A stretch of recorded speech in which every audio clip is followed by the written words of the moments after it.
सही कह रहा हूं गलत कह रहा हूं? मैं आपको इसलिए याद दिलाना चाह रहा हूं, हम कुछ दिन पहले अभी छत्तीसगढ़ गए थे, राजकुमार जी रोहत और मैं और थावरचंद जी, और वहां पे यही हाल था। छत्तीसगढ़ के अंदर पूरा जंगल साफ हो गया, और जब साफ होते होते होते होते आज वहां पे बहुत सारा जंगल साफ हो गया, कोयला निकाला जा रहा है, उद्योगपति बनता जा रहा है। और वहां पे हम लोगों ने पूछा, और सोशल मीडिया के मार्फत से हम लोगों को दिखाया जाता है, पूरे देश को दिखाया जाता है कि कई लोगों को इतने आंकड़ों में मुआवजा दिया गया, इतने लोग यहां से वहां स्थापित करा गया है, लेकिन वहां वास्तविक जाके हमने पता करा तो कई लोग मात्र 10% को मुआवजा भी नहीं मिला होगा, और 90% लोगों को आज भी मुआवजा नहीं मिला वहां पे। और जाके पूछा तो उन्होंने कहा कि हम हमारे डोकरे भी जंगल में रहते थे, हम भी जंगल में रहते थे, लेकिन हमारे कागडों में कोई सड़जू नहीं तो अल्लाह मन 1 रुपया नहीं मिल गया। और यही काम अपने इस ट्राइबल एरिया के अंदर है। हमारे लिए मैं ये कहना चाह रहा हूं कि हमारे लिए, हमारे इस एरिया के लिए कौन सुरक्षा कर सकता है, कौन जल जंगल जमीन की बात कर सकता है, हमारी जमीन के लिए कौन लड़ सकता है, ऐसे आदमी हमारे विधानसभा के अंदर भेजने की भी जरूरत है। तब जाके हमारे आवाज बुलंद हो पाएगी। आज तब जाके जगदीश भाई मंडारे के सपने पूरे हो सकते हैं। हम लोग ये पंडाल लगाने से, हम लोग यहाँ पे बातें पंडाल भर के लोगों को इकट्ठा होने से और हम लोगों को भाषण देने से काम नहीं होगा। यहाँ की आवाज को बुलंद करने के, यहाँ के हक अधिकार को बचाने के लिए सरकार के अंदर हिस्सा लेना पड़ेगा, और हिस्सा लेके सरकार के अंदर हमारी आवाज भेजनी पड़ेगी, तब जाके हमारी यहाँ सुरक्षा होगी। आज अभी कुछ दिन बाद फिर चुनाव है, जो लोकसभा का चुनाव है, और सबसे ज्यादा अगर अटैक हो रहा है तो मेरा मानना है देश का प्रधानमंत्री नरेंद्र मोदी आदिवासियों पे अटैक कर रहा है।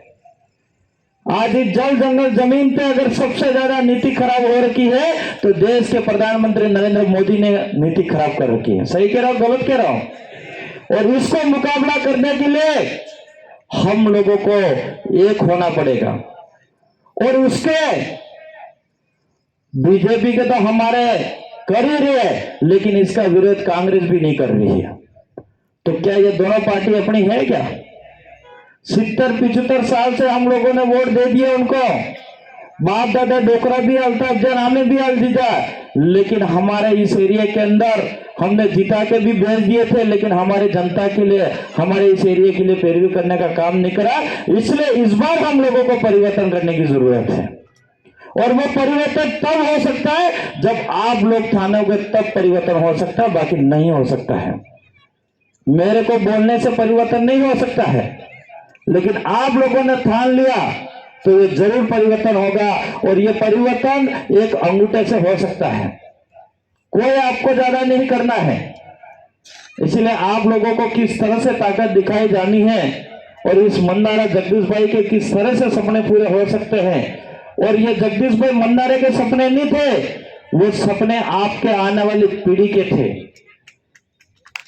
वो आने वाले जो आपके ये जंगल साफ होने वाला था, उसको रोकने के लिए सपने थे। इस एरिया के अंदर बड़े बड़े डैम बन जा रहे हैं, उसको अगर डैम बनता है तो हमारे एरिया के लिए, हमारे खेतों तक पानी पहुंचाने का सपना था, तो उस सपने को पूरे करने के लिए, ये सपना उनका अकेले का नहीं, मेरा मानना है आप सबका सपना था। ये हर माँ बाप की एक उम्मीद रहती है कि मेरा बच्चा कहीं छोटा मोटा धंधा करे, नौकरी करे, और अच्छा से अच्छा बिजनेस करे। वो तभी संभव है जब अच्छा बच्चा शिक्षा ले पाएगा। तो वो बच्चा की शिक्षा के लिए सबसे ज्यादा लड़ रहे थे, और तुम्हारा हक में इच्छा यह सेगा कि मारा सूर्य के ठगने थाउज हुए, और आप भी रात दिन मेहनत इसलिए करते होंगे कि मार सूर्य बोलने से मेहनत करनी पड़े। तो यही माँ बाप ही, सब बच्चे ही सबसे बड़ा धन है। तो उसी के लिए हमारे जगदीश भाई मंडारा लड़ रहे थे।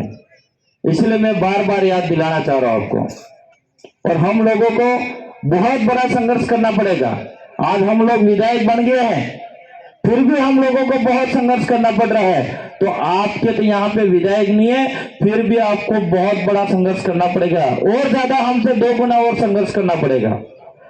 और यहाँ पे एक न्यूज आ रही थी अभी कुछ दिन पहले, कि जो टीचर था उसने अगर गांव वालों को, लोगों को समझा दिया और गांव वालों ने मेहनत करके अगर रोड निकाल दिया, तो उस टीचर को धमकियां दे रही। यही विधानसभा दूसरी है कोटड़ा, यही विधानसभा। और यहाँ पे एक सरपंच धमकी दे रहा सरेआम, बड़े नेताओं का नाम ले रहा है। तो बहुत किस तरह से ये लोग इस देश में तानाशाही कर रहे हैं। मोदी तो कर रहा है, लेकिन उनके नीचे के जो अंधभक्त हैं वो भी कर रहे हैं। उन लोगों को जब वोट लेने के लिए आते हैं तब आप आदिवासी दिखते हो, तब ये लोग हाथ जोड़ के कहते हैं कि रोड बना देंगे, तब कहते हैं कि आपके स्कूल के अंदर स्टाफ फुल कर देंगे, तब वोट लेने आते हैं तब कहते हैं कि हम आपके एरिया के अंदर अच्छी सुविधा करेंगे। लेकिन जीतने के बाद, मंत्री बनने के बाद सब भूल जाते हैं। और आपके अगर खुद के पैसे से भी अगर कर दिया और सोशल मीडिया में भी दिखा दिया तो आपको दबाया जाता है। ऐसा ही हो रहा है। तो आप लोगों को परिवर्तन करना है, और आप किस तरह से परिवर्तन कर सकते हो वो आपके पास डिपेंड करेगा। इसलिए आप लोगों ने मेरी बात को सुना, इसके लिए खूब खूब धन्यवाद। और भी हम ज्यादा